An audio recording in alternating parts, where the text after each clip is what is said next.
Hello guys, welcome back to our channel lovelies world. ఈరోజు నేను మీకు ఏం చూస్తున్నానంటే పాలక్ పన్నీర్ ఈజీ, అసలు తప్పకుండా ట్రై చేయండి.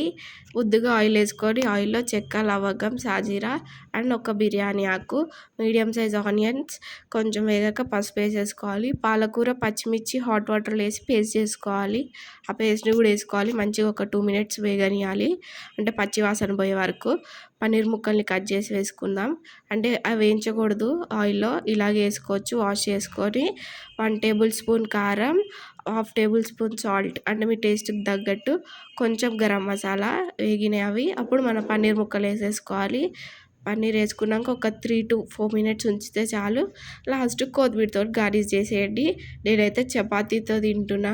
టేస్ట్ చూసి చెప్తా మీకు ఎలా ఉందో. స్మెల్ అయితే అసలు అదిరిపోయింది. టేస్ట్ చూస్తున్నా నేను. పన్నీర్ ముక్కని అలా వేడి వేడి పన్నీర్ ముక్కని తీసుకొని తింటే వా, టేస్ట్ అయితే సూపర్ వచ్చింది. మీరు కూడా ట్రై చేయండి. వీడియో నచ్చితే లైక్ చేయండి, షేర్ చేయండి. అలాగే నా ఛానల్ని సబ్స్క్రైబ్ చేసుకోరు.